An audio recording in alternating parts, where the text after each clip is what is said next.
Hello and welcome to Adventures in Lollygagging. Jeff, why? Why? I was just doing googly eyes. I thought that was all the rate. When her eyes nice and big. Look how big my eyes get. Welcome to Adventures in Lollygagging. I am Kipser, your firefly for the evening. Around me is Flippyn Piite, played by Alex. We're skipping Jeff. Apotheosis, played by Derek. Issa, played by Maitre, sorry. And Killhook, played by no one in particular. Yeah. And yeah, we made it to Tuesday. We made it to sailing again. I'm going to kick into the summary, and then we'll do a little bit of chatter just like last time. So, having passed the dock inspection, the crew found themselves free to explore the spit town called Three Masks, an explosion of literature, classic theater, and tea on the surface, and moist depths of a mushroom farm below. They could smell mushrooms roasting on chemical hot plates, the sharp citrus tang of spine apples, and the hint of iron from both the docked ships as well as the Ironbound wandering around. Killhook saw another gal called Grisbiz, who claimed that Killhook had very intentionally and not just by coincidence helped him out when they were in another port. Grisbiz spoke about working as a farmer here, and that there was a missing ship called the One-Arm Scissor that was supposed to have come in right before a bad root quake, but it was missing. The crew then split out, as is tradition in the Lollygaggers, as no one stays together, ever. The crew then split to find trade and gossip. Killhook and Flippyn went to Pulaski's, a pub, tavern, post office, library combination of a place. Flippyn spent a long time debating if he needed to give up some of his resources or goods in trade for some ink black ale tea. Still on the table when he comes back. Though also noticed that there was an empty bookshelf that all the local patrons were glancing at with anxiety and worry. This made sense when they discovered later that the One-Arm Scissor is a library ship that scavenges old ruins for books and scrolls. Apotheosis and Issa went to the Shattered Socket, a smokehouse built from the skull of a Leviathan spit. A very rare sort of service found out in the WILDSEA because it includes open flame to burn tobacco or other narcotics. The fear of fire is an undercurrent that runs through almost every community across the sea, and for good reason, as fire spreads on WILDSEA wood like a tide or a hungry primal force. That's almost impossible to stop. An errant spark can result in the destruction of miles of thrash and tangle. There's a rumor that all wild sailors know about some war in the north where one side set fire and started an inferno still burning 200 years later and leaving a scar of smoke on the sky, fed by kerosene forever, this fire. However, for Issa, the smokehouse is a place of camaraderie and somewhere to truly unwind and relax, as it helped her recover from one of her track hits, as we tutorialized. A group of Chelicrae farmers invited her to join. Apotheosis found the Chelicrae called Cherik, who wore a fine tapestry as skin, and told him that he could see about making some sort of contract with someone who may be able to help create an adrenaline shot for a Leviathan heart, or the resources, if your steep can help you with that alternatively. Eventually, the crew met up and together visited the mushroom farm so that they could talk to another Chelicrae called Karshaw. Karshaw, more of a ball than something humanoid shaped, desperately asked them for help finding a missing ship as his sister was crew on it, promising that he could help them as a rattle hand on board and help them with normal routes that he knew. He also pointed them to the Overlook House, a a Kartoika, where the extremely large Ironbound Old Spar Elizabeth traded them for a local weathered star chart so that they may better search the area. With that, the crew took to the seas once more. Now, in the Wild Sea, we like to ask our crew questions to help build out this world. So, today, my question is how their characters feel about the Wild Sea, or if they have any particular experiences while sailing or cutting it that drew them further out into the wilds.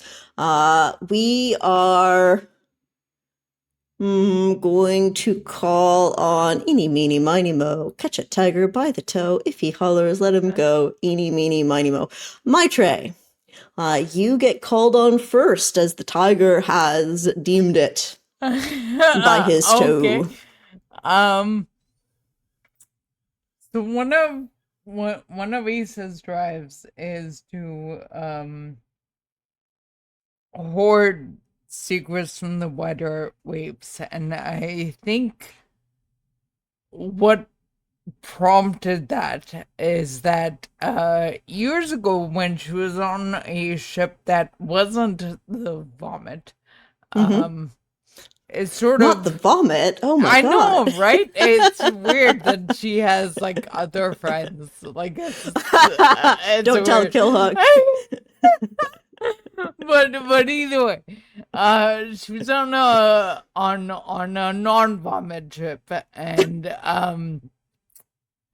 she was sailing through the standard sort of like choppy waters and everything, but at some point the canopy kind of got denser and denser, and it didn't look like whatever there was going to attack them, but it definitely looked alive, and it looked like we had woken it.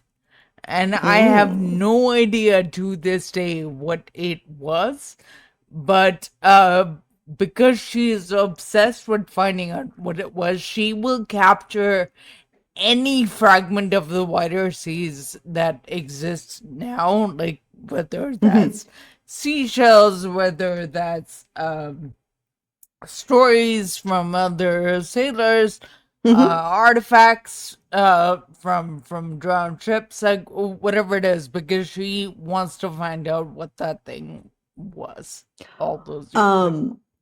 Something that might interest Issa is, instead of sea shanties, we have tree shanties, which are sung on spits and docks around the. So we can edit known shanties because they're like 400 years old about trees.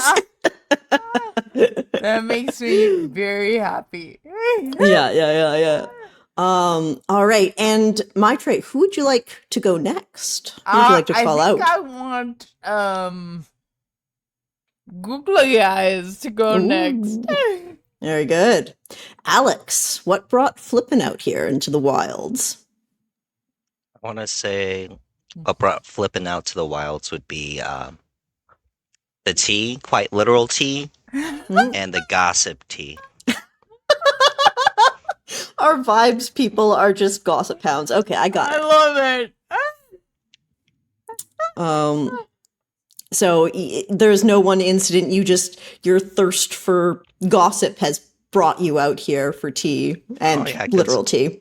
Well, like as a someone with like the rootless like origin, he's like he doesn't really have.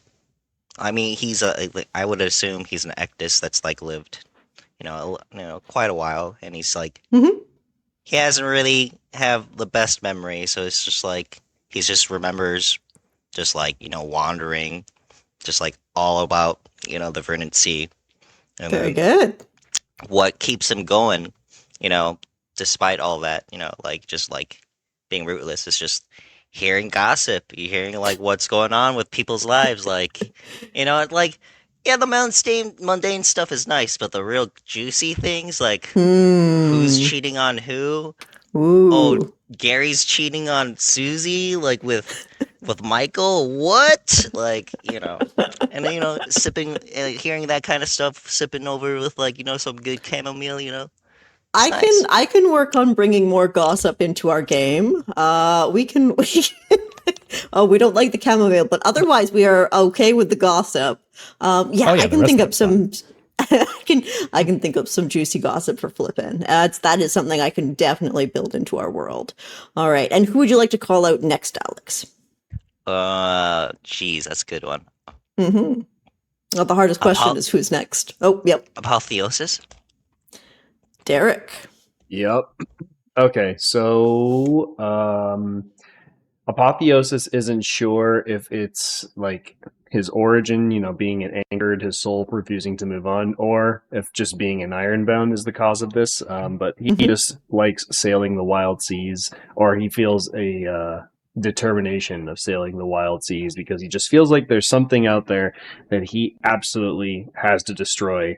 And so right now he's trying to collect all of the parts to create a rocket-propelled hammer, because that'll certainly do a lot more damage than just a regular hammer. So where else to get those kinds of materials than scavenging old ruins and lost tech and all of that stuff? But he's not quite sure why yet. He's just an innate desire. So you have no memory of like when you were a ship, what your crew was, you think?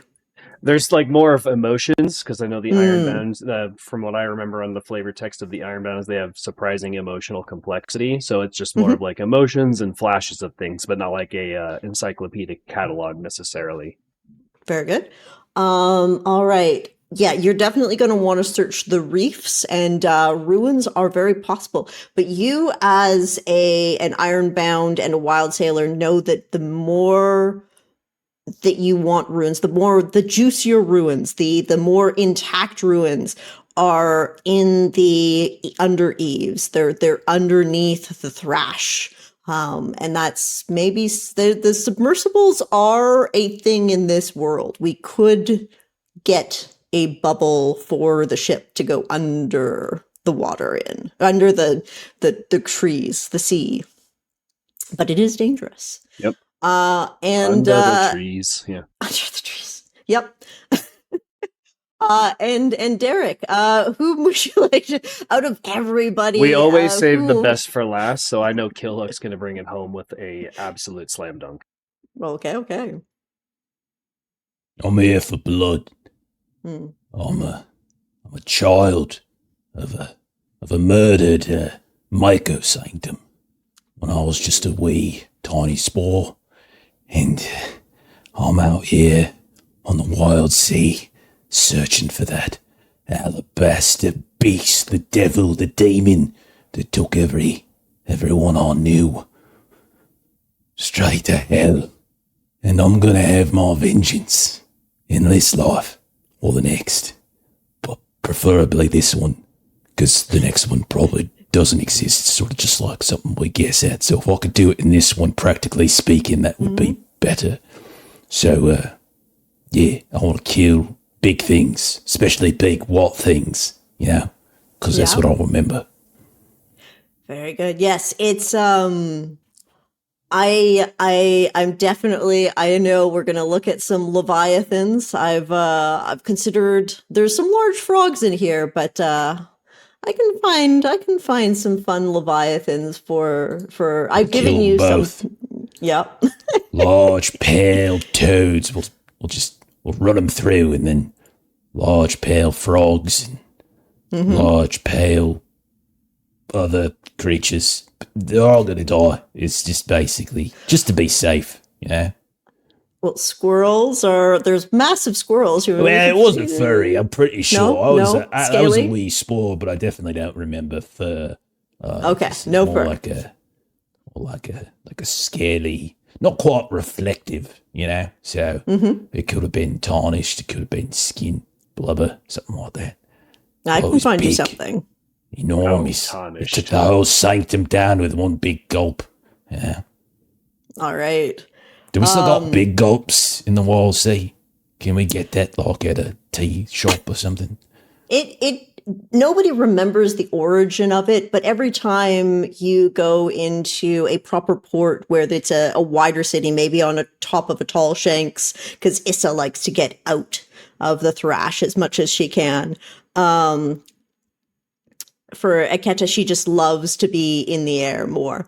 It is something that people ask, like an upgrade option for trade, for an additional trade, but nobody remembers why or where it came from. But there's just these large red cups with like gulp across the side of it that seem to be produced and spread along the WILDSEA. What about Slurpees? Are those still around? Ice is a little harder. Okay. To get a Slurpee, you know that you would have to go and probably combat the winter, the winter wasps, which are a pale wasp up north that are kind of in a constant winter. They're winter jackets. They're these winter giant wasps that will kind of consume the thrash around you, but they produce ice, which would allow for a fun Slurpee. If you can defeat that Leviathan to acquire that ice, that is a thing that is definitely maybe a challenge and a festive up north. I started seeing red. The rage overtook me when he said it was pale. So Yeah. I think I found your Leviathan. Whatever it was. I mean, honestly, all wasps are assholes anyway. So even if it wasn't, what took my sanctum out, probably worth killing, right? And skinning, pulling apart, selling the wings. All right. That is, I'll just drop a picture of a winter jacket in Discord for anybody who would like to see. Join our Discord. And yes, with that, you guys can kind of help us flesh out the world, and I'll be able to bring in some more like mystery and tree shanties and juicy gossip and rocket hammers and slushies. Is what we are building into. All right, then.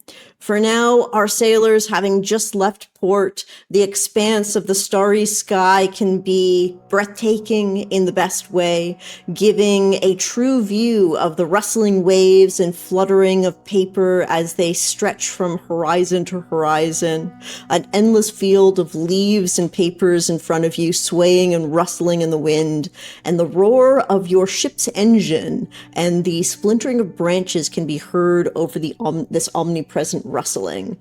You can also, since it's evening, hear the bats clicking kind of above you, and the distant howl can also faintly be heard of something.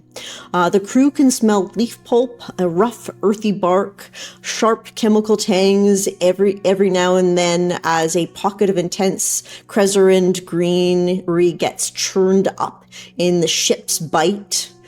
Behind the vomitorium, the branches breaking and growing again, new shoots appearing within minutes of the wake's destruction on the ship. The crew start their journey. So, you have an ongoing tracker from last time called Finding the One-Arm Scissor. You've got 2 pips currently and 4 to go. You have Kulhook on your ship ready to kind of help as he guides you and points you. You've got your weathered star chart. Do you guys have any ideas, or would you like me to have Karshaw give some information on how to find a missing ship? Yes. Does Karshaw know like the standard route that yes. The scissor would have come back? That's probably where it would make sense to start. Just kind of retrace. Okay, so let's do a navigation roll. I believe Issa is at the helm right now. So yeah. Issa, we're going to say that you're going to make this navigation roll. I think you're kind of the best at this anyway, and you're going to use your resource, which is the weathered star chart, and you have the advantage of Karshaw, who knows the routes and is able to kind of like guide you around. So I'm going to give you 2 advantage dice, 1 for the chart and 1 for Karshaw. But what else would you use to try to navigate with? Give me just 1 second. I'm just going through my shit. Yeah, no problem. Your... I kind of feel like study might do well. Okay. Yeah, for your skill, study, Yeah. discover, record, interpret, decipher. Yes, that would be deciphering the chart and the information that Karshaw is giving you and applying it to the WILDSEA. And how about your edge? Yeah, let me just go through those. Just trying No problem. The quick reference has a really nice layout for that as well. I like instinct or sharps, actually. I think I would take either of them. If you feel like you navigate more through vibes, definitely instinct. I think it's vibes, so I feel like instinct. Very good. All right. So that is a 1 for your instinct. How many in study do you have? 1. 1? Okay. And don't forget, you do have some minor milestones if you wanted to increase your pips in any of those. And then I'm giving you 2 advantage for Karshaw and the chart. So you get 4 dice total. Okie doke. Give me a second to roll them. No problem. Sorry, I should have had this up. And you guys kind of watch as Issa, hands on the wheel, that sort of lure of chemical light spilling out into the darkness around you. Issa, what did you roll? I rolled 6, 4, 4, 3, so 17 total. Oh, all separate. So your highest is a 6, and then you had 2 4s, so it's a triumph with a twist. So great success with a twist. How do you guys have an idea does anybody have an idea for what kind of successful twist would be good in this scenario? Because I would love for there to be more than one location on this map. Like maybe there's another thing on this map that looks like it could be kind of interesting to go to at some point. Sure, we can do that. Okay. So I'm thinking it will have sort of a resource marker on it. Let me just quickly go to so yes, as you kind of gaming that the map does 2 things instead of just one. I mean, it is a triumph with a success, absolutely. As you kind of start in on reading the skies, and your crew can kind of busying with their own things, watch as you do your work, your best work, looking at the stars and finding a path. Karshaw kind of, his little ball body with his tiny little arms and his toppy little head that spins around too much, the chittering of many thousand spiders inside this ball following you around, telling you all this information. And you can kind of see the path, and you follow what he's saying, and you can kind of see the papers on the waves, and you can see how they're a little bit thinner on one side and a little bit more dense on the other, and you turn the tilt of your ship, angling and almost flexing like a fish as the head moves around, and you start to grind towards a different direction, towards the density of this paper and these whatever's there. And you look over the side and you can see full books now that appear under the waves. You could try fishing those up if you wanted, as you realize there is paper resources around, but also with that extra twist, you can see in the distance there is what appears to be a rather large tall shank, a tree, and you can see beautiful ripe spine apples around it. You know that they're sort of a resource in this area, easily grown. You could harvest those, or you could try to fish up books as you turn towards and start navigating closer to the density of the books in the waves. The tangle. And I'm going to increase your pip by 1 more. to finding the One-Arm Scissor. Is there any... Where is everybody on the ship right now? Apotheosis, I believe you had watch. Where would you think you would be watching from? The bow? Would this have a crow's nest of some sort? Yeah, I would assume it has a crow's nest just for vantage. Okay. So you're up the crow's nest. Almost an organic swaying in the wind branch that you're able to climb up with little planks of wood like nailed to the side of it almost precariously. Maybe the lure with the chemical light coming off it has like a flat bit that you guys have built off like a tree fort on the top of it that allows you to create this crow's nest. So you're up there watching. With Issa's roll, you also obviously see the spine apples, and you look down and you can see sort of the density of paper and some full books appearing in the waves below you. Flippyn or Killhook, where do you guys think you would currently be on the ship? What kind of actions do you think you would be doing? I think I'd be trying to get some of these spine apples. Okay, so the ship is currently full speed ahead. To talk about mechanics, we are doing a journeying montage, but we are not doing like the full helm and watch actions. Although I'm using this term, we're not doing cut a path or forge ahead. We're doing it more as a narrative and a story-driven thing.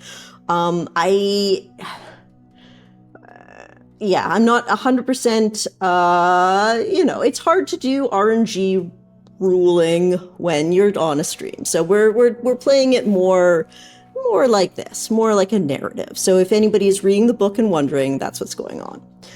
So sorry. Killhook, where do you think you would be on the ship right now?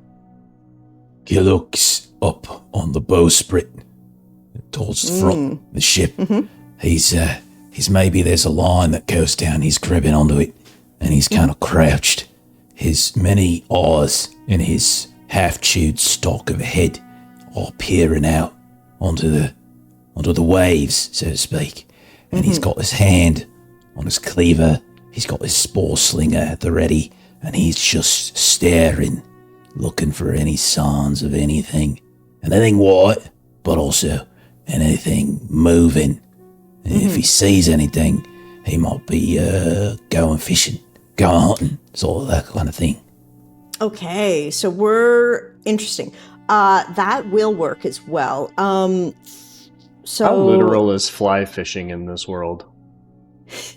You can absolutely fly fish. You can absolutely fish up books if you have a fishing pole and a fishing rod. That is a absolute way of pulling up resources.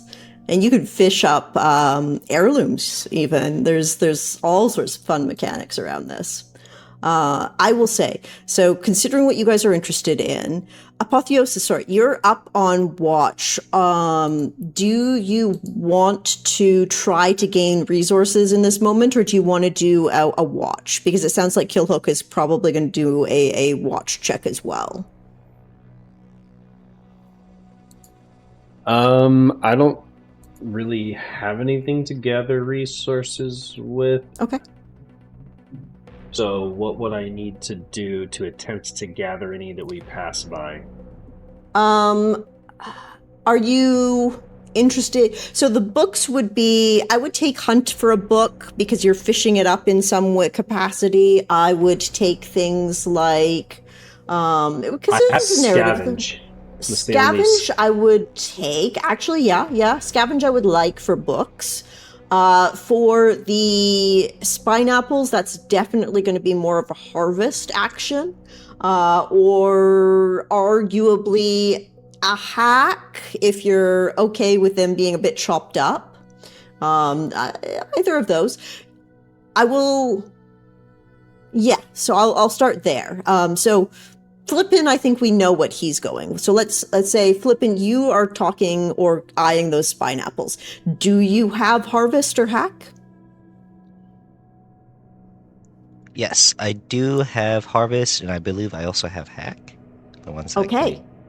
So Double-check. let's build a pool and we'll create this scene. What do you have, like a net that you would use, or are you going to throw out like a sharp blade to cut the spine apple off of its stem? Like, what does this look like for you? What kind of edge and skills are you gonna? So, I think since he has both hack and harvest, I feel like he would probably do more of a harvesting, or actually, yeah, he would do more of a harvesting action with trying to get these spine apples. So I would say that he's making, he makes a net and he throws it overboard. Tries to get as many spine apples as possible as we pass by, and Sure. then lifts it up with his 1-person strength and tries to get apples that way, I guess. Sure. Okay. So, what edge are you? That feels like you're describing grace a little bit, like an agility thing, or would you like to argue for something else?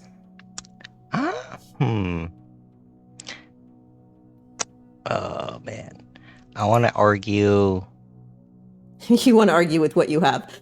Yes, What do you have? I want to argue. I have I have instinct, which is Okay, I'll take instinct, sense, intuit, react. React makes sense. Yeah. Okay, react and harvest. How many dice do you have? I have 1 dice and 2 harvest. Okay, and I am going to cut one because you're not stopping, right? The ship is speeding by this area. This is a hard throw. So give me your 3 dice and then cut the top one. Okay, 1, 2, 3. All right, so unfortunately that triumph gets cut, leaving you with a 5 and a 1. That 5 is a success with a drawback. So your success is you get this sort of net that you grab off of the deck. Maybe you guys have done this before, and you throw the net out, wrap it around some spine apples, and yank them back. Unfortunately, the conflict of this is that a bunch of them turn to mash. So these are going to be spine apples with the tag damaged, and they get 2 boxes next to them. The boxes represent how long they're going to be fresh for. Okay. So you got 2 days, essentially. So damage to spine apples, and you get 2 boxes. All right. Apotheosis, have you made a decision? What do you see your character doing? Yeah, it sounds like there's essentially just only books that are available to grab.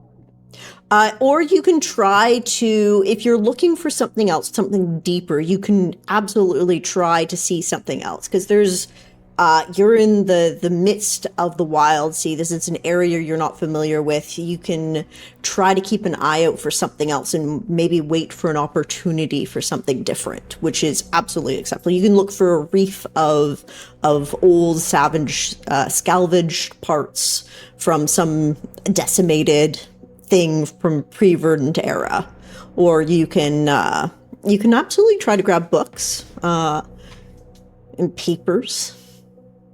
He'll kind of give it some thought and figure that since we have to return to three masks, yeah, since we have to return there and they're into books, he thinks that if nothing else, he can at least try to barter or trade using those books.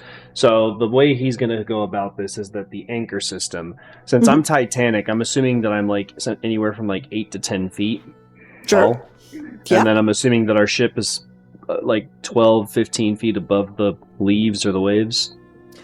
It's a small ship. Yeah, sure. I'll say, knowing very little about ship information, that sounds like 12 It might be a little bit lower than that. It's a small ship. It might only even be like 4 feet off of the thrash. Oh, then that makes it easier. What I was going to do is just lower the anchor to where it's just grazing the top of the leaves, and then I'm assuming there's a chain that holds the anchor to the ship because it needs to be durable. There would be the anchor. Let's think about this here. So your anchor, how would you guys want it to look? It could be a spear with a chain, like you throw it into a tree, or it could be a traditional anchor. Is there any? Do we care, or just want to say it's a traditional anchor? And either way, yes, it's probably got a chain on it. What I think would be funny is if it's like a tooth from like the dead thing that we're sailing. So it's either like the roots we get wrapped around something or whatever. But yeah, either way, I would say there's like a large chain affixed to it. Anyway, just to paint the picture, what Apotheosis is going to do is put his foot through one of the loops in the chain and then turn his foot sideways so it doesn't pull out. And then he's just going to, like, with arms wide open, try to scoop some books into his grasp. Okay. And yes, that's a Creed reference. Yes. Yeah, I was trying. I was like, do I call it out? All right. So with arms wide open, what edge and skills are you going for here? I'll use scavenge because, oh no, it is scavenge, yeah. And then I figure this is either an instinct or a iron, in my opinion. Either I'm going to try to react and get some books, or I'm just through sheer determination going to try and like swipe some into my grasp. Considering how you described going into the thrash itself, I'm going to say this is going to be iron. This feels more like iron and stubbornness. Okay, yeah. Okay. And this is also getting a cut of 1. Okay, so then I would only roll 1 dice, right? Oh, you roll 2, and then you cut the highest. Oh, okay, here comes 2 1s. There you go. Okay. Disaster. I just fall off the ship. Well, your foot is in the anchor. So here is what is going to happen. You guys watch as Flippin' Piite gets his net out, pulls in the spine apple. Issa following the stars. Killhook ready for his action, but not quite there yet. And you guys hear a weird kind of almost a gurgle sound, and you all turn to look as you see Apotheosis, his foot tangled in the chain of the anchor as he kind of leans heavily over to try to grab some of these books in the waves, when suddenly something maybe reaches out and grabs him in return, and you watch as he gets pulled. The chain starts to go loose and fall in, and you make it maybe another 5 feet before your ship is jerked sideways by the sudden stop. Apotheosis, you feel the burn of Cherazin all around you. Whatever grabbed you, vine or animal or creature, doesn't seem visible to you, but you are deep into the thrash, looking upside down towards even maybe some of the tangle further in. Just this darkness as glowing orange eyes kind of blink open around you. I need you to take, we're going to give you, so the Cherazin is a chemical that allows the trees to regrow so quickly. It is the reason why, yes. Sorry. Yeah, okay. I know what you're talking about. It is the sort of the eldritch chemical that causes the world to be the way that it is, that caused this change to happen. And I'm going to say, I want you to take 1 mark of Chezarin exposure right now. It's not going to do anything yet, but it's a threat. If you do not get out of here soon, you can feel almost like it's altering or mutating your core, and the acid is burning into your wood. It doesn't hurt yet, but you Like when Where am I you supposed to first put put this? acid on skin, you know that it's you can feel the tingle right before it burns. You're at that point. Right, where am I supposed to mark this?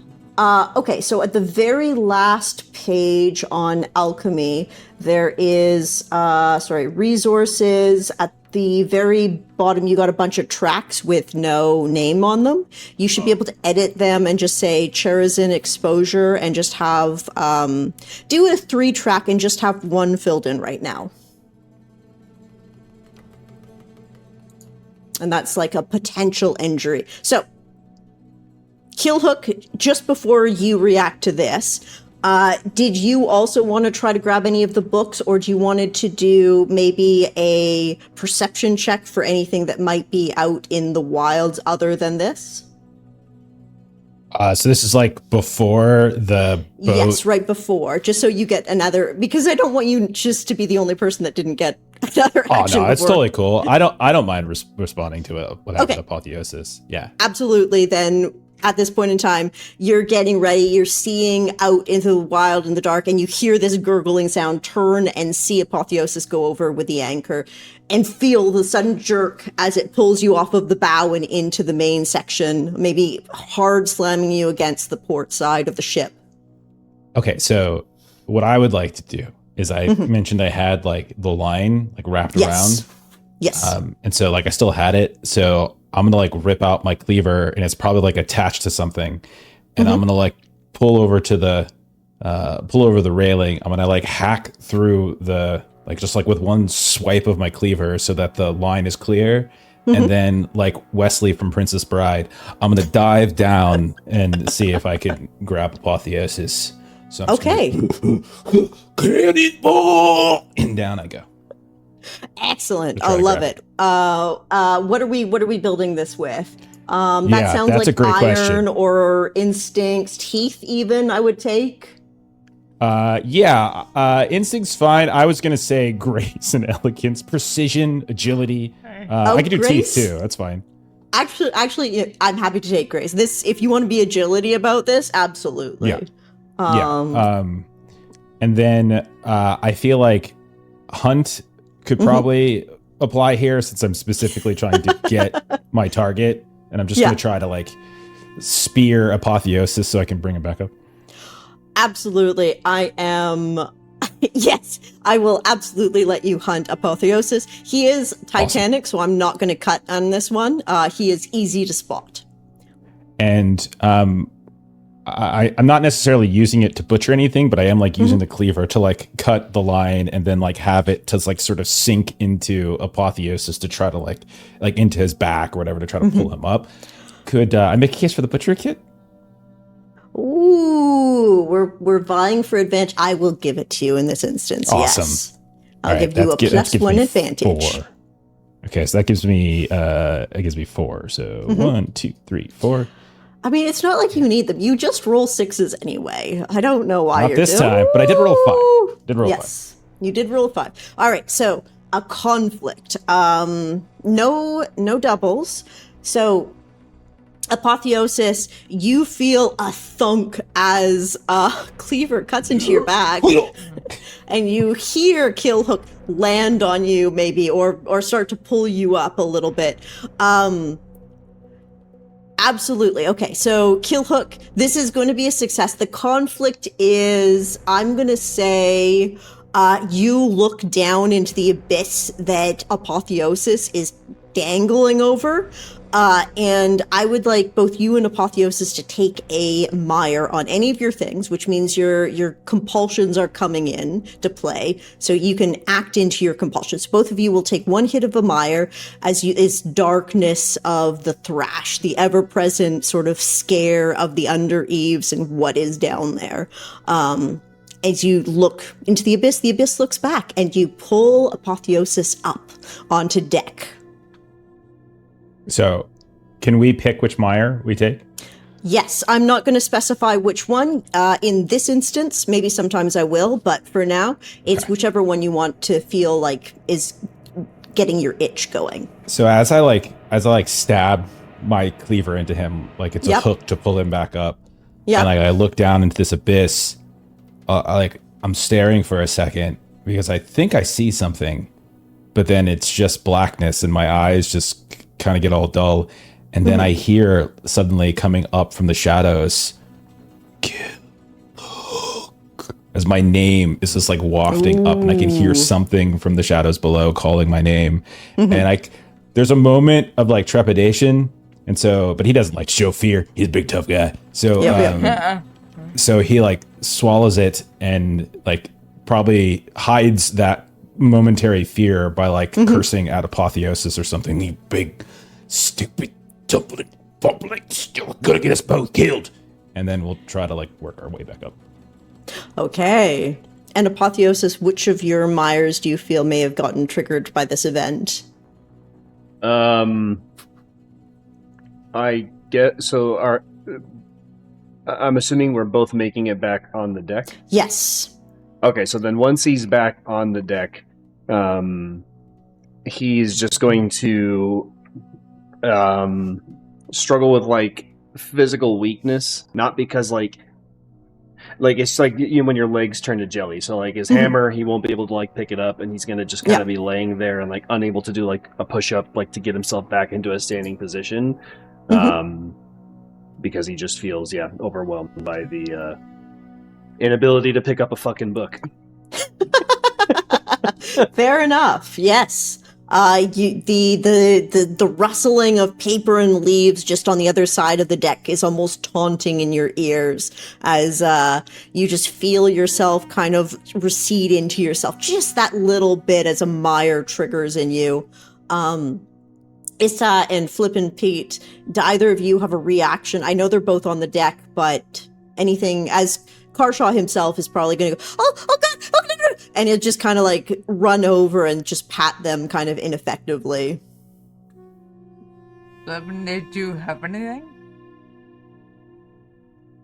You okay? You guys alright? The fuck? We're climbing up. You're dripping in glycerin. All my eyes are like wide with like this terror. Yeah. Yeah, we're fine, Pete. Thanks for the hand. And behind him, Issa comes kind of jogging up. You okay? They said that they're alright. I think I'm gonna make them some tea. These guys look like they need some tea. None of that chamomile shit. Give me something good. And none of my people, don't quit trying to give me mushroom tea. Enough of that. Sucker. You're right, Apotheosis. You okay? What was all that about? And he's just gonna, like, his hand's just gonna be like giving a thumbs up, but he's just laying face down on the deck, and he's just be like, cleaver in your back. Well, that's fine. As you go to like get up, he just like puts his foot down on you to push you back down so he can pull the cleaver up. 1 sec, sorry about that. He's just gonna be like, I was just trying to get something to barter with. Never mind, it's not worth it. Okay. As long Flippin', as you're okay. if you want, you can use the spineapple immediately as a resource and try to make some sort of brew or tea with it. A crafting check, if you will.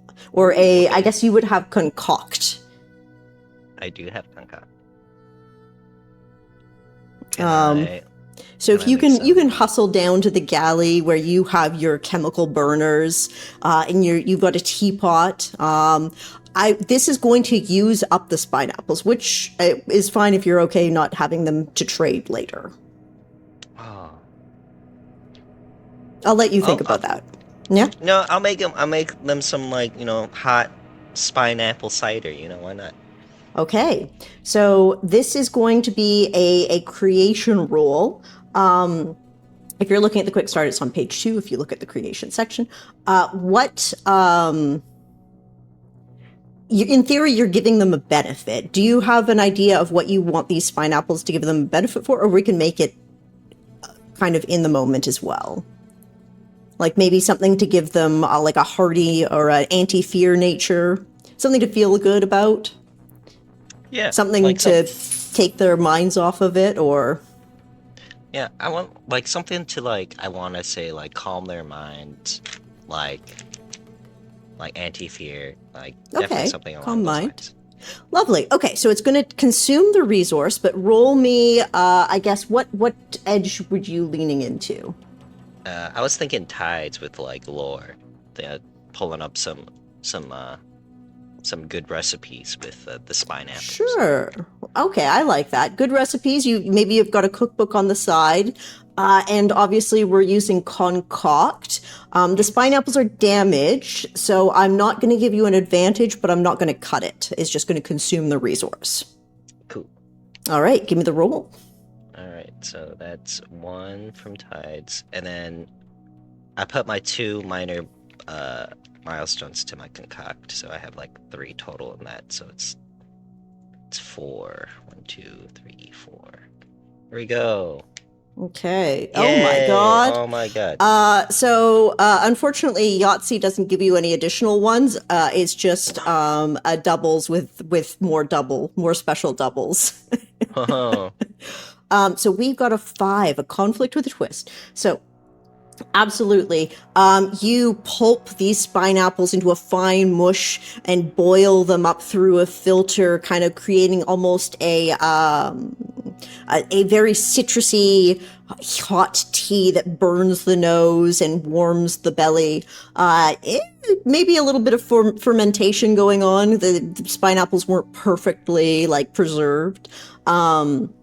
So with a 5 or a 4, as you kind of hand this out, we're going to provide a temporary 2-track aspect with downside or with no downside. Okay. So we're just going to say it's a 2-track. We're going to do no downside to this, and we're going to say it's calm mind. So everybody can have a 2-track calm mind aspect. Flippyn, what does it look like as you hand this out? So it comes out with I want to say it's I come out with a tray, and it's it's 4 mugs. Mm-hmm.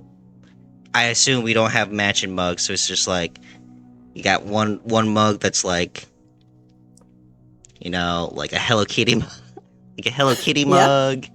And got some archaic pre-verdant eldritch creature that is this white thing with this weird pink eye in the shape of a double triangle pointed together. One says world's best dad. Oh, I was saying that. I hate Mondays.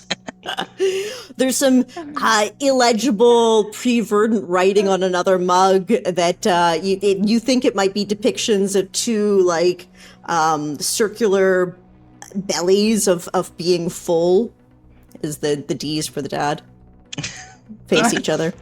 And then the last 2, I want to say they're Christmas themed. One's shaped like a tree, and the other one's like a snowman. Some weird pre-verdant cultural event where perhaps they created people to eat in the shape of snow and decorated fine wood so that they could appease some sort of wood god before they consumed it for their own purpose. So obviously has the tree mug. Yeah, go for it. How can I ruin all things? So you guys all receive one of these mugs, this warm, sort of almost apple cider smelling drink, and it gives you a sense of calm. And you guys can apply this calm mind. Every time you use it, it will consume the track, so you only get 2 uses. But if you think oh, this thing is scary, and I'm take a mire, you can instead fill in one of these as a means of vibing out of taking it. This is a temporary benefit tracker. So yeah, just feel free to call it out when you think it would apply to something. It's going to last for 2 days, which is how long the apples were going to last. But I will just remember that one. All right. So now you guys find yourselves Apotheosis face down on the deck, Killhook kind of just above him looking around, Issa over at the helm calling out, Karshaw, your new companion, just kind of like patting Apotheosis. He seems to like trying to mend him, but not effectively. And Flippyn has now handed out his took 10 minutes in the galley and came up with some fresh brewed tea. As you stop and listen to in this sort of dark night, the stars above you, beautiful as a full Milky Way above you. No moon, though. The moon very rarely appears for you.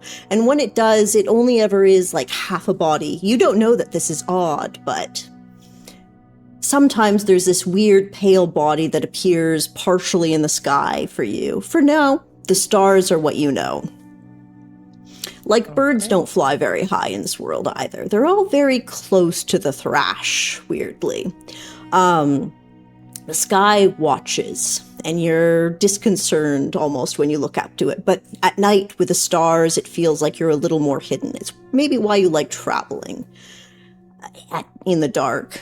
But Killhook, you especially, this would trigger in you.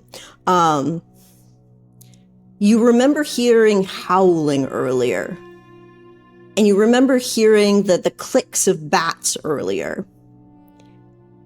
There is silence. You are dead in the water, stopped, your anchor overboard, your Leviathan boat almost like pulled at an angle, just from the sudden shock of being stopped. Surrounded by the flittering of leaves and books, but there's no animal sounds anymore. You look at whoever's on deck and be like, as he takes a sip of his pineapple cider. You all hear that? No, and it's a problem. Neither do I. That's my point. What? What's out there? You know, I thought I heard something down there when I came to get you. It might be. Everyone, we should probably get a move on. Or, you know, be prepared. Something big could be down there. Something that scares the rest of them away. And Killhook, as you say this, the boat almost lifts up out of the thrash before it comes almost crashing back down. You guys have to catch yourselves, except for Apotheosis, who's already on the ground. As something just lifted you up and dropped you. That's all Issa needed. She's gonna try and pick the face and get The anchor is still out. That is problem number one. She's gonna yell for it to be pulled up. Okay, So who's they can grabbing the make- anchor? If I'm able to do that, I'll do it. Absolutely, You yeah. threw the damn thing. Clean up after yourself. I'm not going to ask a roll for this. I just wanted to body to do it. Apotheosis, you grab the chain, pull it up. This is, or maybe you probably have one of those cranks that you push it around. This is something you guys would do regularly. I wanted to roll anyway to see how the dice wanted would to fuck roll? me. Yeah. Well, apparently it's conflict with a twist. No, I'm not gonna, this is, you guys are competent sailors. You're green. You're newer than other people out in the wild sea, but you know what you're doing well enough. You pull that anchor up. If you'd like to fuck yourself with your own roll, you're absolutely welcome to. No, I'm getting all the bad rolls out of the way so that when I need to roll, it's not absolutely gonna fuck me. acceptable. And you guys hear the clunk, clunk, clunk, clunk, clunk, clunk, clunk, as Apotheosis starts to like really pick up speed as he runs around in a circle, getting the anchor up. You hear the giant tooth that you use to kind of embed into a tree or tangle into the thrash, pulls out of whatever suction area it had been stuck in. And Issa, you're free to start running. Do you want to roll me? We're going to do a ship roll. I would would you like speed or tilt? So you're wanting to get out of here fast, or do you want to like try to maneuver through some like the best path? Best path. Okay, so let's roll for tilt. That is 4 on your ship. And your tilt is a measure of your maneuverability, so it's how well your ship can tackle sort of the sharp dips and rises of the waves. And whatever like lifted you up and dropped you down, you just kind of start in on your engine. You feel that heart start to pulse, almost beating under your feet. Reminiscent of a very classic story in a pre-Verdant era. And it is kind of like you feel that thump vibrating under your toes, under the floorboards. And the saws start going of your maw. Give me so the tilt is 4 dice. Can you give me that 4 die roll? I'm going to say this is going to be anything on there or no? No, the ship is separate from you. So unfortunately, the ship stats is your ship rating is always going to be a straight roll. But I am going to cut it 1.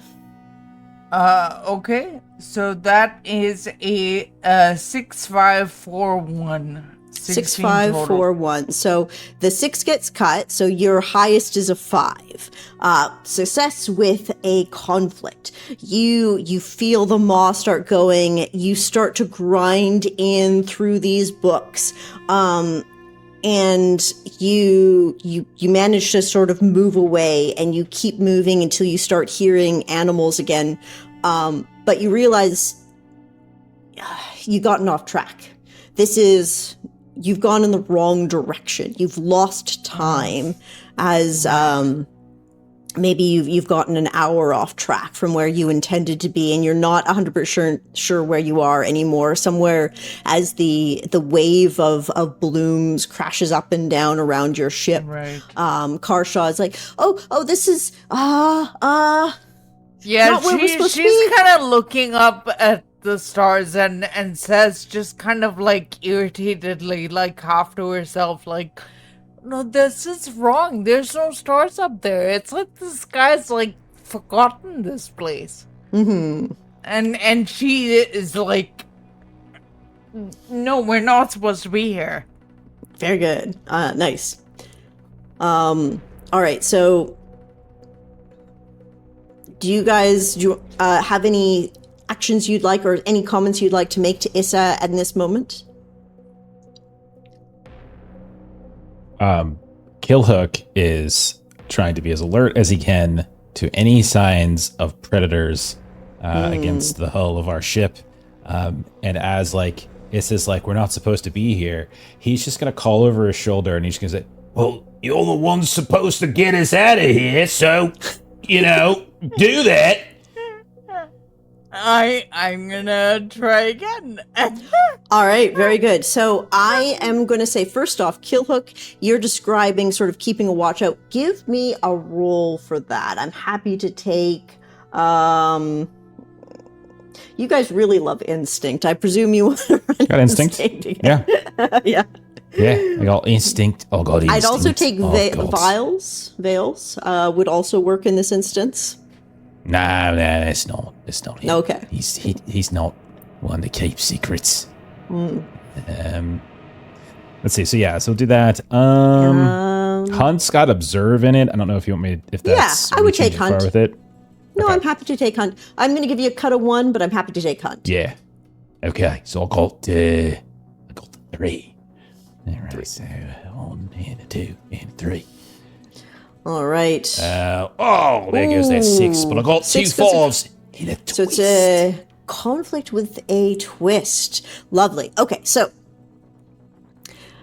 Killhook. Ooh, with a twist. Okay, so success with a twist. The animal sounds have come back, and you realize you've moved closer to that howling. That's your success, your sudden awareness as you hear the tunk, tunk, tunk, tunk, tunk, tunk, tunk, which is the sound of the stiletto legs of the pine wolves as they crush into wood or thrash, as they pierce towards whatever they're trying to query in the moment. And in this case, you feel like it's probably going to be you. What kind of twist do we want in this scenario? So this is a success. You're aware you're about to get attacked. You have an opportunity. What does anybody have an idea for a good twist? I can come up with some, but I do. I have one. So Yes. these come in packs, I assume, right? Yes. Yes. Okay. So can we say like the pack is like partially in the path of like where Issa is in the process of redirecting the ship to? So like we're kind of gonna hit a few of them as we maneuver. I'm happy to take that as a twist. We'll say a positive twist in this instance as you guys watch as Issa starts to get that helm going. She's turning around. Your tilt kind of goes over as your maw starts to grind again in that circular pattern. And you see sort of jumping up out of the thrash are 7 pine wolves. All right, so we are going to do combat. Wolves. So we're in alchemy, if you click on the tactical mode, you should see yourselves. I've just kind of put you in a line, but you feel free to move yourselves around. As a 7 pine wolves will suddenly appear around you. And I will say, so we'll say the ones you'll see maybe 2 or 3 of them almost in a direct line of your ship, which you can choose to do. The way that sort of combat works in the WildSea is everybody doesn't have to take an action. It's all narrative focused again. So you take an action or a reaction. And I'm probably going to do one of the pine wolves will go after each of you. We can do the popcorn like we are used to with Hardwired Island, or we can just say narrative driven. And if somebody has an action, they do it, and we'll just try to spread it out, kind of thing. But I just wanted to have Issa like try and get us out of here. So I don't know if I can just get that out of the way. Sure. Do you want to do so there's about 2 of them right in the way of your ship. Did you want to start with that? That sounds probably like a great place to do, to resolve that lovely twist that Killhook set up for you. Awesome. Okay. Yeah, I want to just drive the boat through them. So you have, your bite is the mulcher, which gives you grinding teeth. That is going to be a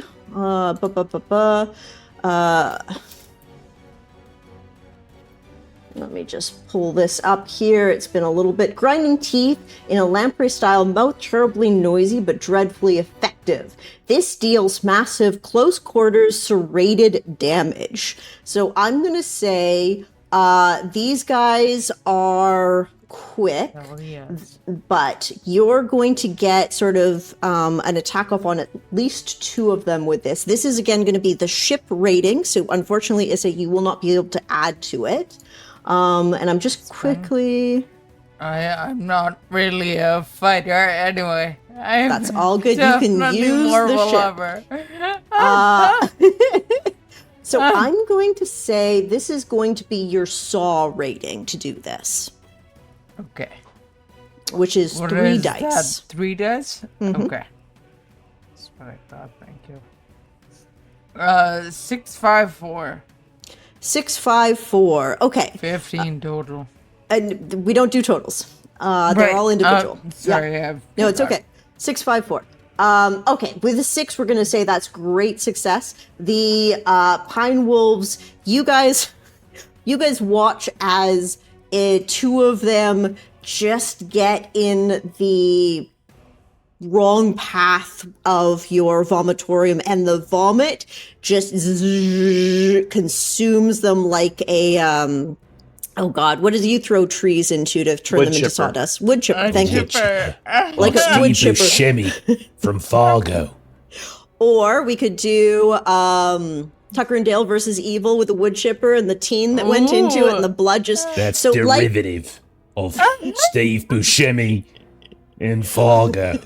Yeah, but I haven't seen Fargo, and I have seen What? Tucker and Dale. Whoa! What? I know Fargo's it's a good Canadian. What? I know Fargo's it's a good Canadian. movie. I haven't seen it yet. Okay. What? I've It's- only seen the fifth season. I think it's Minnesotan. because Jeff was Which on is my ass. about it, Americans' and it was version of really Canada. good. Yeah. Well, that's the show. You watched the show. Yeah.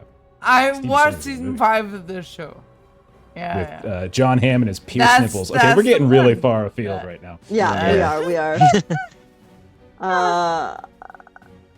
Made in Canada. Fair enough.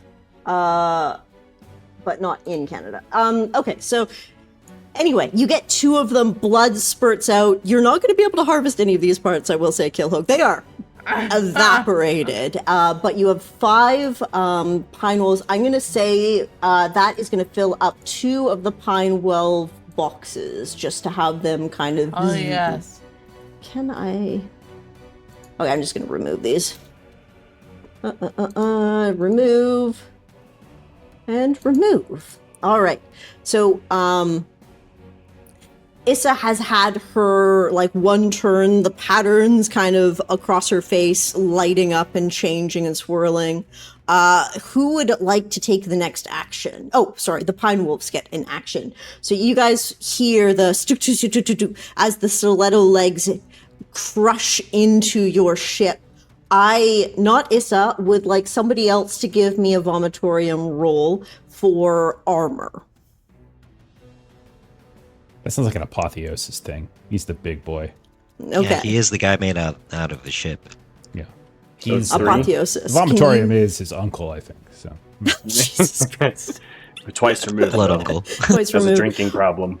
Yeah. Apotheosis, can you roll me 3 dice for the armor of your ship? I will try. All right, 5, a conflict. So, Riveting. yes, your ship is going to take 1 damage from these holes coming into the side as these stiletto legs puncture, but only 1. I'll make a note of this, don't worry. That's 1 damage to the ship's armor, so the armor is going to be -1 on its roll next time. And you have suddenly these 5 pine wolves have jumped onto the deck as they kind of try to surround you and get in. Who would like to go next? That was also just a reaction, Apotheosis. That wasn't like a turn. did you want to attack as well, Derek? If not, like Yeah, let's get these bad rolls out of the way. I cannot move my little figure over here on the right-hand side. Can't I you? click it and it doesn't drag it. If I pull you guys away from the edges, can you move them now? Yes, now Yeah. I can. Okay. It was just stuck on the edge. That's my bad. Sorry. I didn't Okay. know there was a limit to that. What I would like to do is I'd like to grab one of these wolves by its hind legs and slam it down on top of another wolf, like a furry hammer. Okay. Do you have any sort of abilities, or is this just going to be straight like edge and skill roll? I closed. Hold on. You have to have 1,000 tabs open at all times. I've got Derek. You know 3 that? monitors, but then my one monitor's pulled forward. So, anyway, and now I gotta make sure. Okay, so I know this will either be teeth or iron, which I have a point in either of those. Okay. And then I've got 2 points in break. I feel like smash is the Ooh. most descriptive thing that I'm doing here, quite literally. Yeah, that is fair. I would take smash. You have a big hammer. I'm just trying to Yes. increase the impact when Overcompensate. destroying architecture. Oh, okay. That's yeah, absolutely. So let's just say we're gonna roll this with your edge and skill that you defined. I like your build. I am. If you would like to smash one wolf into the other wolf, it is going to be a cut of 1. If you want to just smash one wolf, there won't be a cut. Yeah, I'm just gonna go for it. Of the 2 options, which are you going for? The one with the cut. One with the cut. Okay, thank you. I wanted to get just more be clear. bad rolls. Oh, okay. This is a fail. As you have a 5-3-3, that is the 5 gets cut, leaving the 2 3s. So it is a disastrous roll. You go grab one of the pine wolves to try to like smash it into the other. And instead, this long sort of undulating tongue comes out.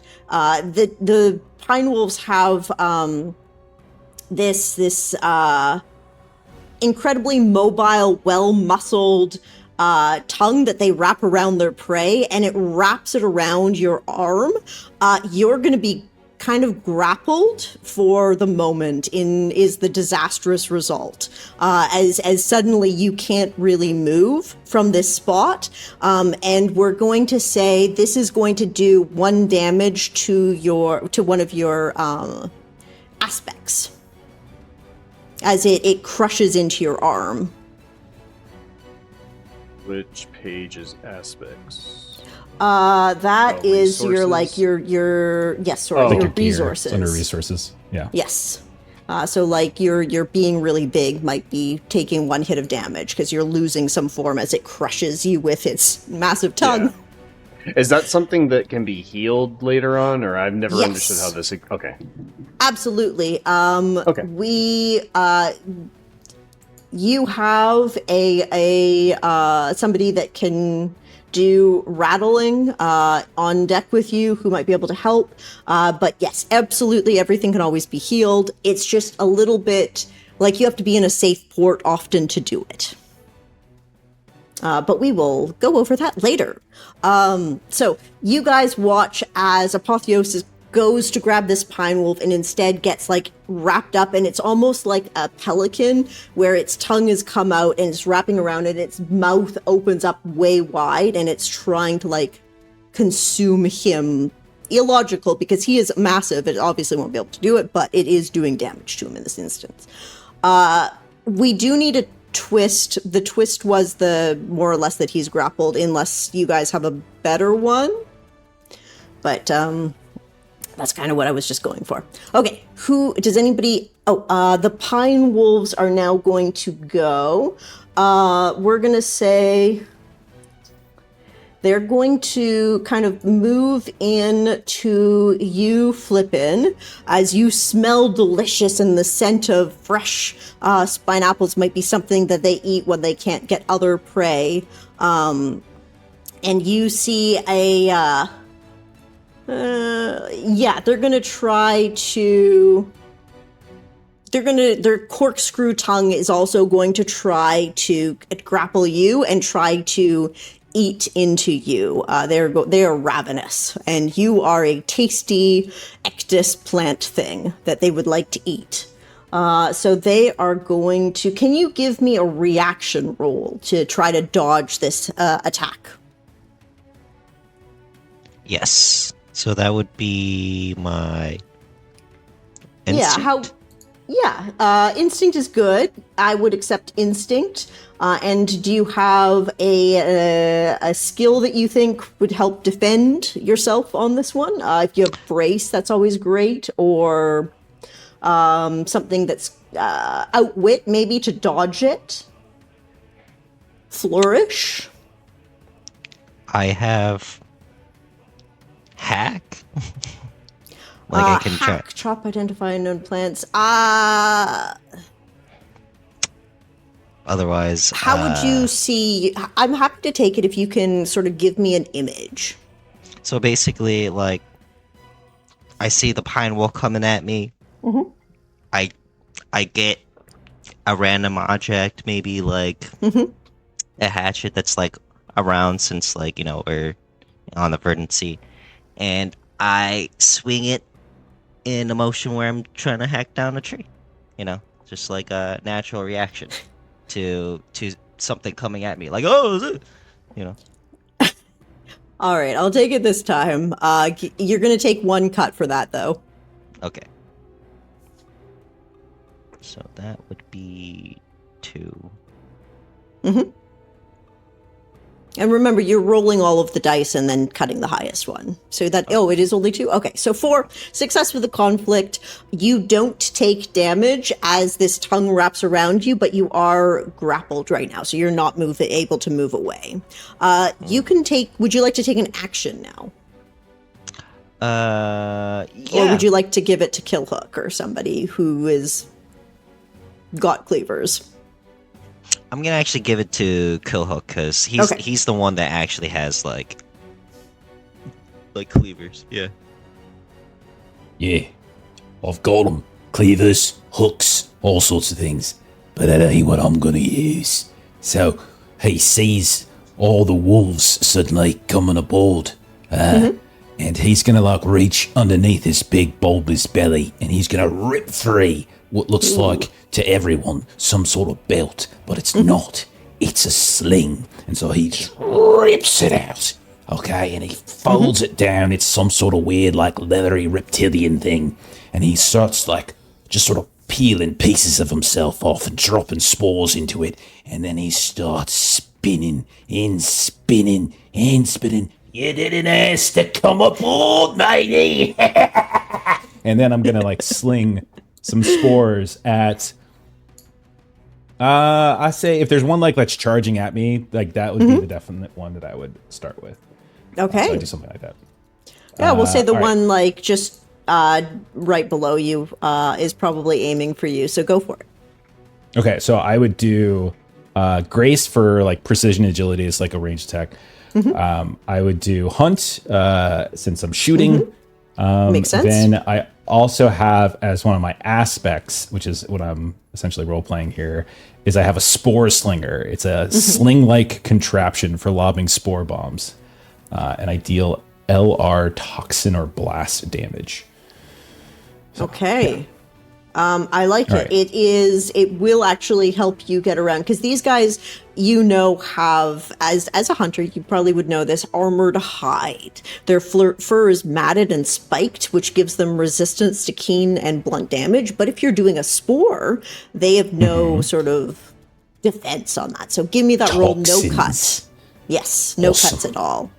All right, it's a four dice. It's a 1, a 2, a 3, a 4. Oh, here we go. Come on. Give me that great.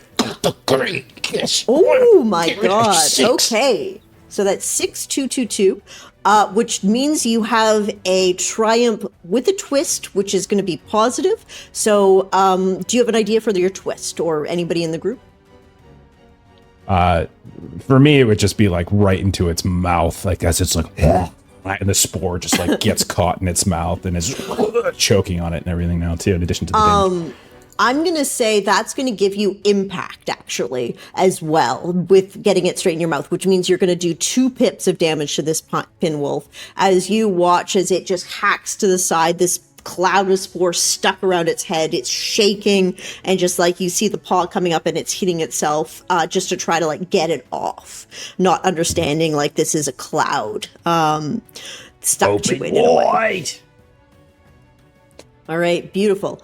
Then you're going to see, it's well, the problem is we've got a lovely little Ironbound in the way. I'm going to say this guy here is going to come up and jump up from sort of the behind the ship towards the helm. And this guy comes up and is just going to try, and you feel this corkscrew slimy tongue start to worm around you. Do you have any defense that you would be able to build around this to dodge or avoid or block it? I do actually have a dodge thing. Okay. What kind of dice pool would you like to build? One of 2 things. You tell me what's better. I have vault, which is just like a dodge. Or I also have one of my mechanics thing, and I have to find out what it's actually called, but I can basically I can squeeze and compress my body enough to move through spaces that are much smaller than expected. Yes, So that's gelatinous form. That's my bloodline aspect. So that would be, I would say, if you would like to use that, you're going to mark 1 pip on your tracker to use that, and that would give you an auto success without rolling. Can I use one of those pineapple things? For the calm mind, it's okay if the answer is no. This is just the first time more we for have like fear or Noise. yeah. It's a Okay. mental fortitude thing, and this is a physical Noise. attack thing. So it's just 1 pip. Yeah, if you want to use gelatinous form, I'm going to say, I know it doesn't have it down below as part of the description, but I'm happy to take, if you want to mark off 1 pip on gelatinous form, we'll say you feel this tongue squeeze in and you just like allow your form to mold around it and just like slip right out. Absolutely. Just go out and then reconstitute outside. All right, I'm just gonna do this real quick because that shouldn't be marked, and then that will be marked. There we go. All right, beautiful. So you guys watch as Issa, her like blue gelatinous form with those ink blots all over her, just kind of like molds itself too small and too tall and too thin and then too wide and flat for this pinwolf to get any sort of grasp on it. Issa or Flippyn, would either of you guys like to take an action in this moment as a sort of reaction to this combat, but not actually? Can I keep trying to move the ship? Yes, absolutely. You can keep moving the ship. The pine wolves are all on the deck right now, though. That's fine. Okay. Look at them, but they'll handle them. Okay, we're just gonna. Okay, if you would like, we can absolutely do a sort of navigation roll to try to refine your path. If you want, we're gonna say your weathered star chart will consume that resource, gives you a +1 advantage, and we'll refine our path in this instance. As a it's going to consume the resource, but that'll be fine. You can find more. You're surrounded by paper. So that is what, 3 days? What are you building your navigation on? I thought this was a ship roll. My bad. No, sorry. This is just a navigation because you're trying to find your way, right? Still, and then we can do a ship roll next. The ship isn't able to do anything right now. No worries. I'm gonna use instinct. Actually, if you want, you could try to make a die for the Viper's Tooth, which deals your spit damage. You also have a winch claw. You do have two.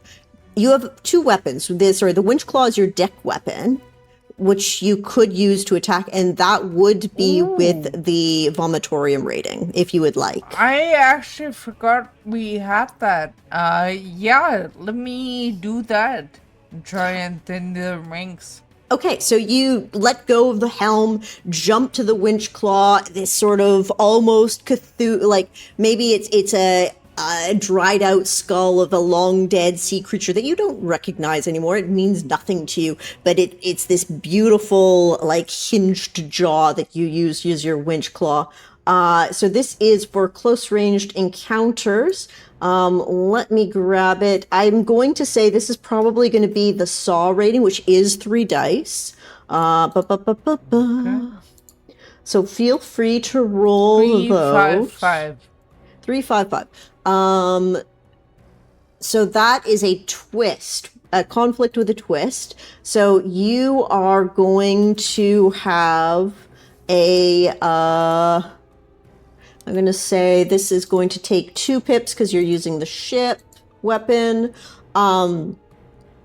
You watch as this sort of ancient skull that you guys have been using as a winch hook swings around and just bashes the wolves in front of Issa and Apotheosis, knocking them in the heads a little bit, dazed into the side.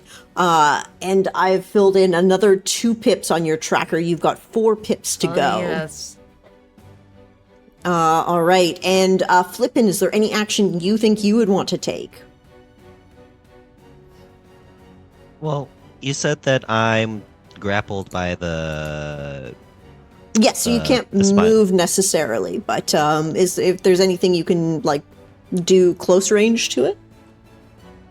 Well, I'm looking through my my character sheet again, and it looks like I have, because I have oh, one sec, sorry, I'm about to...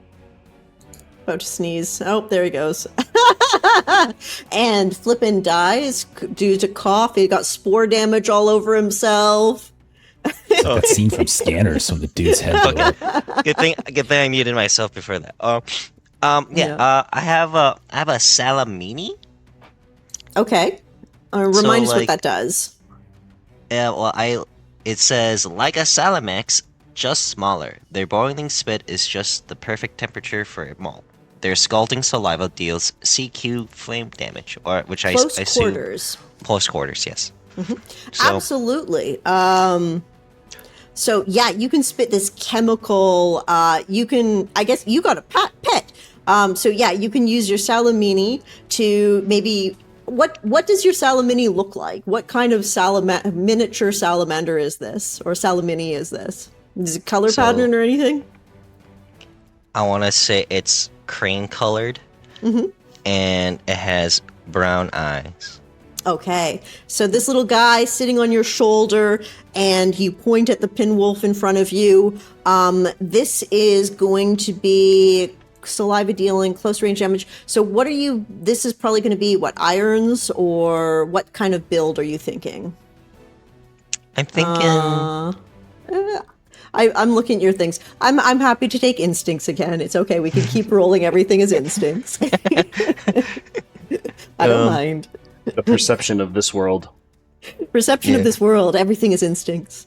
That's so it's like intuitive. It's intuition.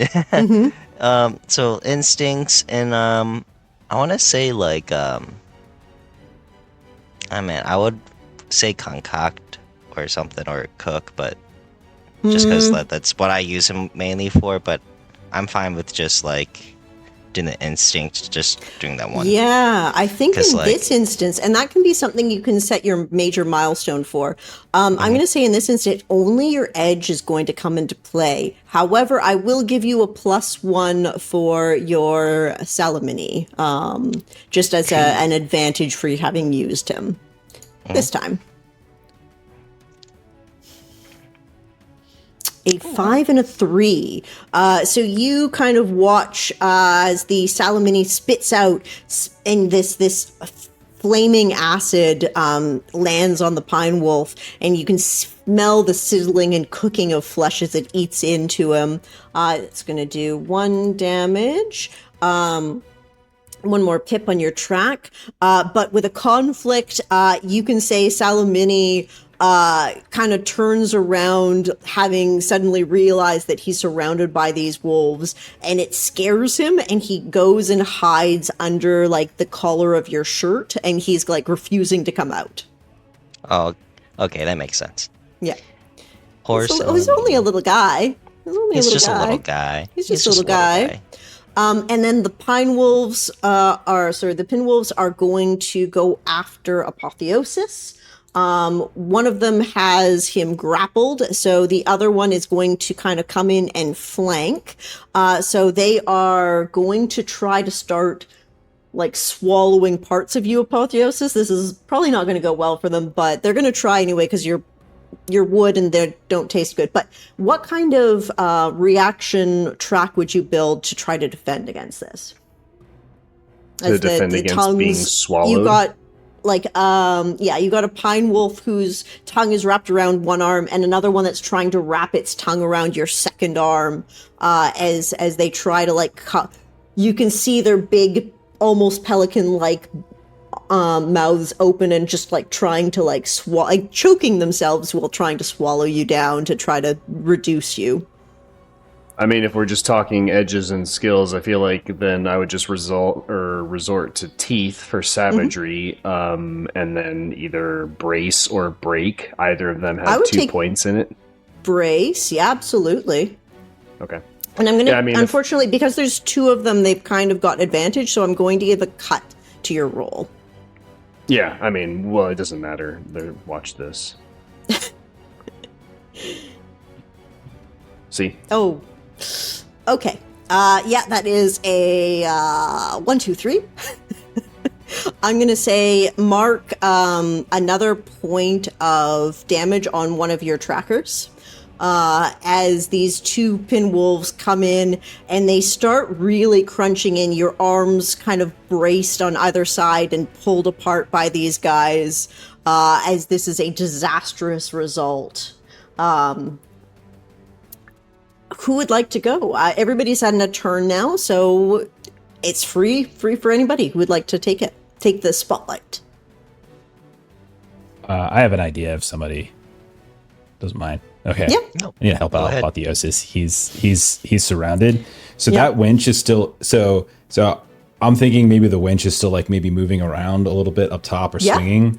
Yeah. And so what Killhook wants to do, and he sees like Apotheosis is getting like ganged up on, is he sees the hook coming and he's just going to like run after it, and with his spore slinger, he's gonna kind of like hook it, and then he wants to do this like swing around it, and then almost like Spider-Man swing around it, and then he wants to kick and see if he can knock one of and like slam himself into one of the ones that are attacking Apotheosis and knock it overboard. Okay, great. Love it. That sounds like Grace probably, or Teeth, I would take. Yeah, I have both, so Okay. whatever you prefer on that. And I'd say it's pretty passionate and savage. yeah, okay, let's do that. Hunt is like my default combat stuff, if that's cool with you. That's fine. That's all good. That's what you. Well, I built. think that's what the You're a game hunter. specifically says to do. Is Yeah. like you can make one of your stats kind of like your combat. Your main, thing, so. yeah, absolutely. And then I want to use the Spore Slinger because I'm like, even though I'm not swinging it, I'm using it to sort of swing myself around and get the kickoff on him. That's all right. Okay, I am All right. happy to take that. Here we go. I'm coming, you big, ugly lug. You ain't so big, actually. But no. Oh god, that's terrible. Oh roll. my. But I still got a 4. You still got a 4. So that is still a conflict success with a twist. So I'm going to say you have a success. You grab the winch as it swings around, knocking yourself into the pine wolf closest to you with the momentum of it. And you do watch as it goes over the edge. And the twist is you hear as it punches another hole into the side of the ship. And I'm just going to say that is going to do 1 damage to the seal of the ship. But otherwise, you have succeeded. Awesome. Oh, you need some help again. Not many a day. Not even tomorrow.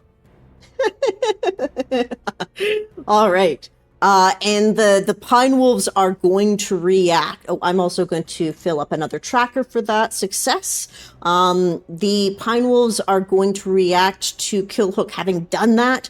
The one that is just over the edge is just gonna, you see a tongue lash out and try to grab you, Killhook, and pull you into its gullet. You see like the open mouth just over the edge of the ship, just holding on as it tries to pull you in.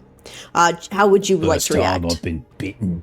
Yeah, I think I'm gonna do I can do instinct or I can do grace, whatever. If we don't want to do instinct because we're doing it too much, I could say No, it's I could say okay. grace.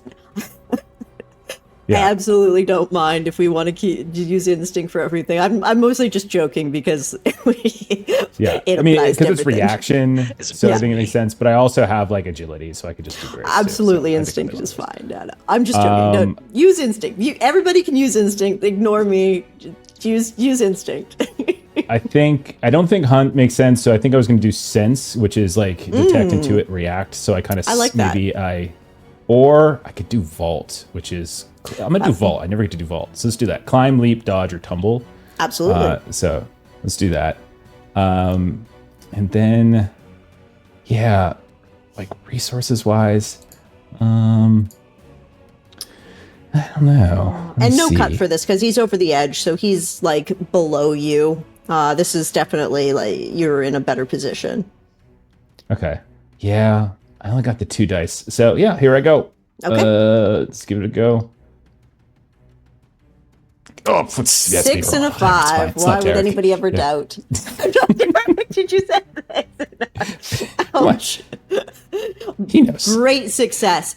I'm going to say with that triumph, you like dodge out of the way of that tongue, and with your vault, you like jump up and just get a leg out on the top of his lip and kick his head back and hear him tumble even further down into the thrash. And I will give you another pip for that. Down! Get down! You hear the sound of branches breaking as a body hits it, and the yipping of the wolf as he like gets up and starts to hustle away. All right. That means who would like to go next? Derek, would you like to try again? Nah, I'll go last. No, go last. Issa or Flippyn? Flippyn, you got 2 kind of close to you, or Issa, you've got this one that's trying to engage with you up in the winch area. I can go next. Yeah, go for it. Take it. Take the spotlight. So I'll try to go for the one of the 2 pine wolves next to me. Yep. The one that you burned with your Salamini is definitely like let go of you, but you look like it looks like he's ready to engage again in a moment. All right. Facing it, I'm gonna use my sense and my intuition to try and hack at it. Okay. Absolutely, go for it. What? I guess, yeah, we'll just say you're grabbing a bit of wood with some nails in it off the deck or something like that. Mm-hmm. But we're probably gonna have to get you a weapon resource at some point. But yes, go for it. All right, here we go. Instinct and hack. Oh, okay. Conflict with a success. So you kind of grab this bit of wood and just swing it hard, and you hear the thunk of its head against this wood. Twist. I'm going to say the twist is you knock this one out. But it is a conflict. So as you do it, this one gets in close to you and has an opportunity against you. Oh, no. So that's the thing. Is one of them is knocked out. You've taken him out.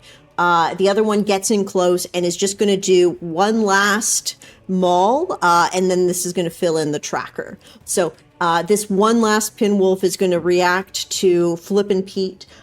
He is going to try to just like get in on his gullet over your face. So give me one last reaction, Flippin' Piite. All right. Any reaction?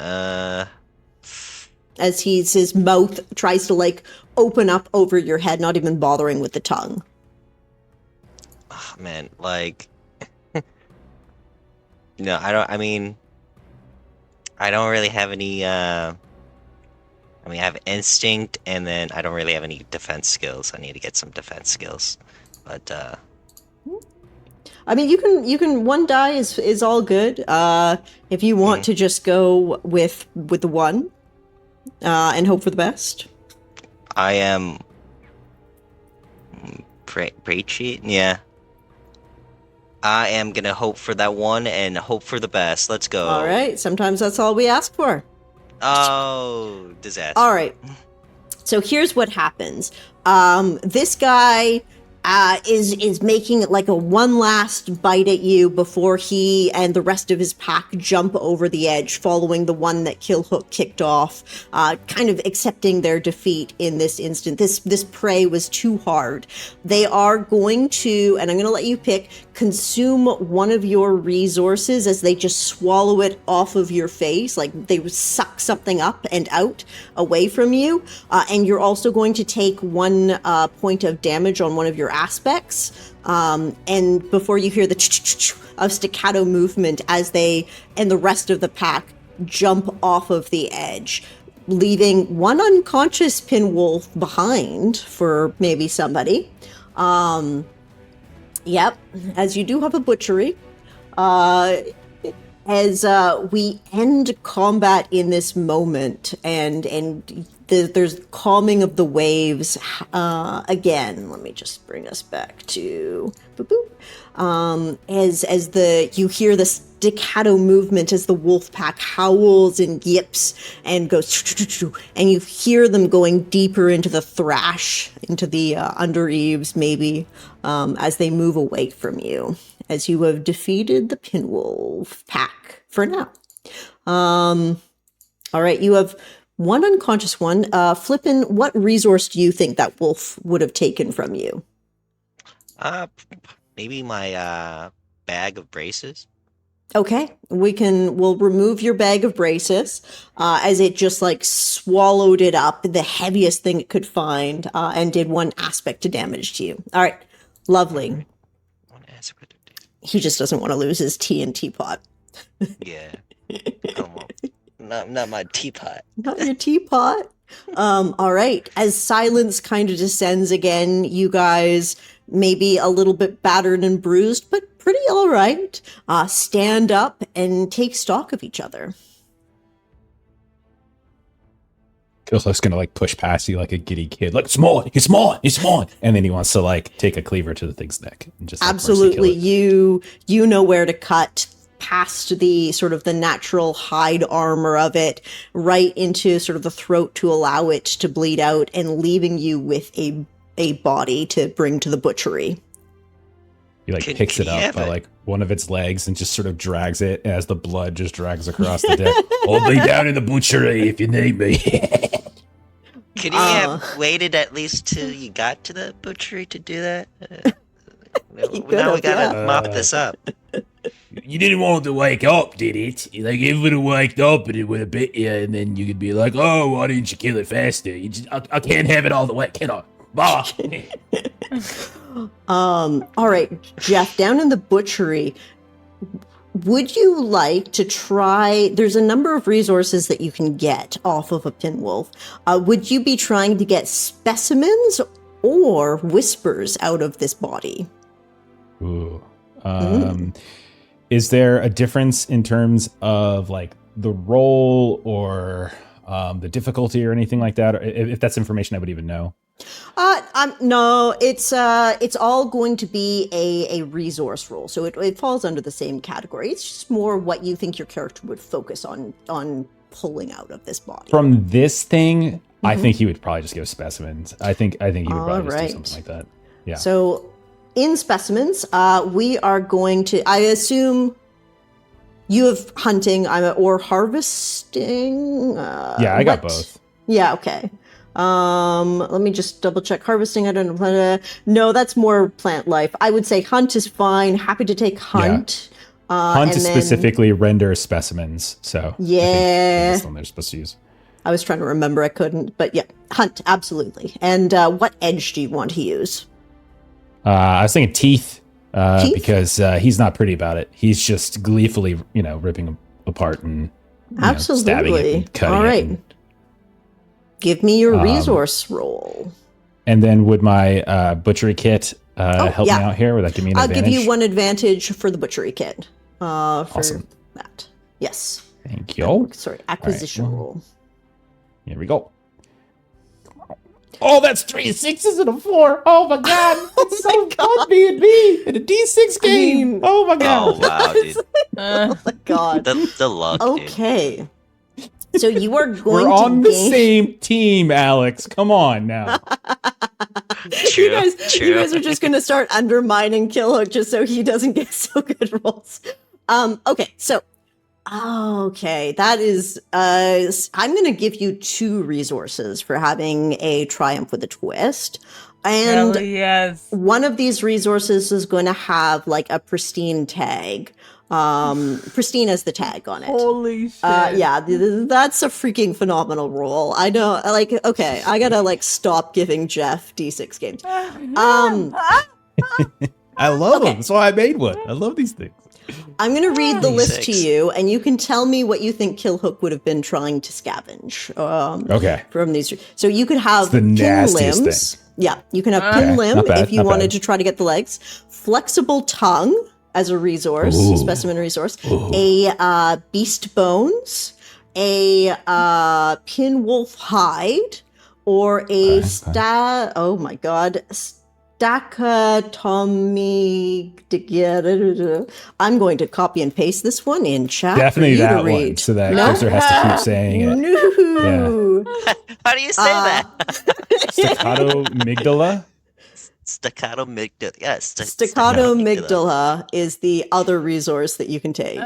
So I'm going to say you can have 2 of those. Oh, Okay, I'll just. I give you want the whole tongue. list. Yeah. Okay. For sure. So yeah. we'll say pristine, flexible tongue is Okay. the first specimen resource you pull from this thing.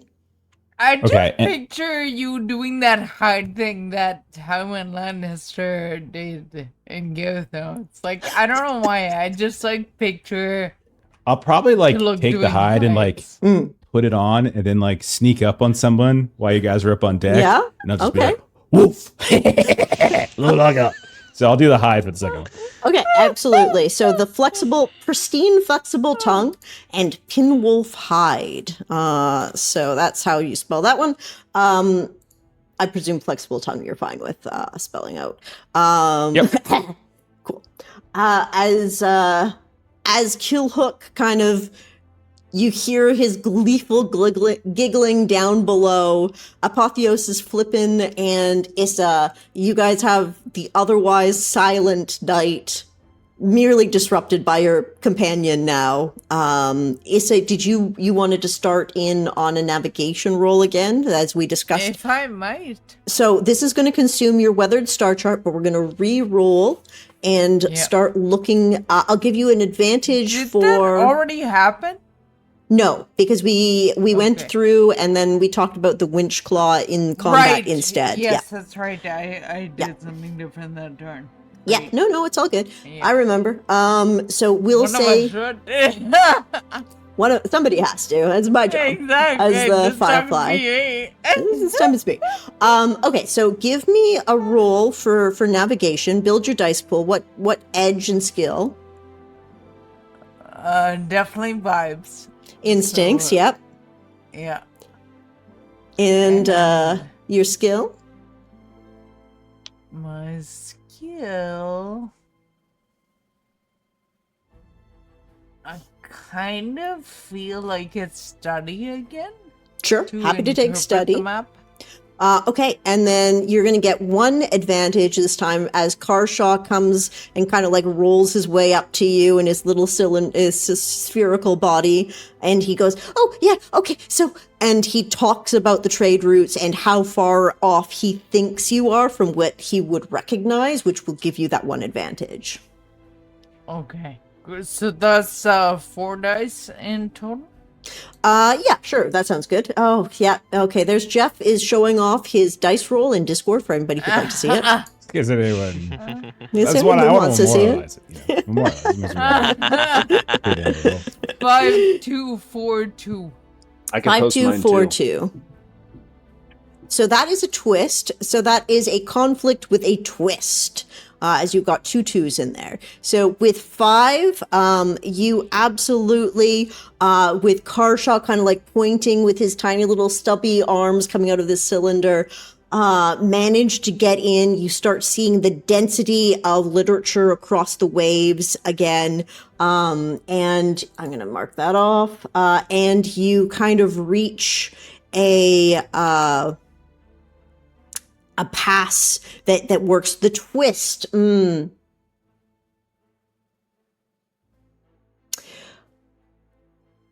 Okay, so does anybody have a good idea for a navigation twist before I just say stuff? Positive or negative? Sorry, I was busy. Showing off. It is a conflict, so a successful one with but a little bit negative. Like, okay, not everything is going to go perfectly here. Maybe I don't know. Maybe something starts to follow us or something like that. Like something kind of catches our trail. Could be another boat on the horizon, or it could be something underneath the treetops. Okay, absolutely. Okay, I have a perfect idea for that then. So you guys started in your trail.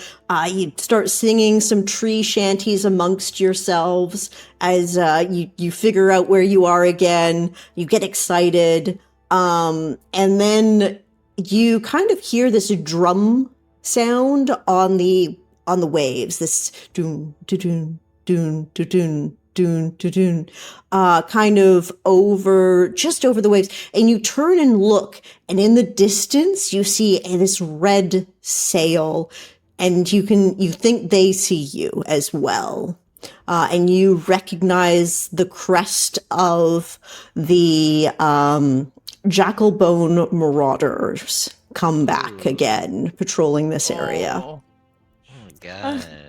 And that's where we are going to end for the night. Oh no! Did we? Man, they coming back again. Oh. Yeah, but now we can kill them, harvest them, and we have even more. And then you can make tea out of them, because that's cool in this world. Just make tea out of anybody. The number of campaigns that I've listened to where cannibalism was a thing is not 0. Oh yeah, for sure. Reminds me of that one movie where the guy makes perfume out of like women. Perfume. It's perfume. Yeah, it's a great movie. Yeah. Ben Whishaw is the lead in that one. Movie. Yeah, it's a better book than it is a movie, but it's pretty good. Yeah, it's definitely won awards as a novel. Jeff, what's going on? Nothing. What's going on? Oh, plugs. Yeah. My Trey, where can we find you on the internet? My Trey plays games on YouTube where I make system agnostic or multi-system tabletop content that centers the GM and player experience. Awesome. We are transitioning between campaigns in our Thursday and Saturday, so things are a little bit up there. We probably are doing some session zeros and getting our games together. We're doing some Coriolis soon, and we're doing some One Ring very soon. But stream-wise, not just yet. Monday we should be back with some more We're in Danger, which is my game. So we're gonna do a little bit of that, and then we'll be back next Tuesday with more WILDSEA. So check out the YouTube page. We got all sorts of games up there, and I think we'll have the finale of our Call of Cthulhu game up sometime later this week on YouTube, and hopefully Conan, I think, as well, should make it up on YouTube pretty soon. That's well. We have an episode ready to go. Yeah, that's where we're at. Oh yeah, that's it. Okay, so yeah, I guess that's it for us. We'll see y'all later. I'm gonna rate somebody in a second. I should probably thank all of the people who rated us, but I've lost track of that list because Melissa usually used to do that. So, bye. See ya. Thanks for watching.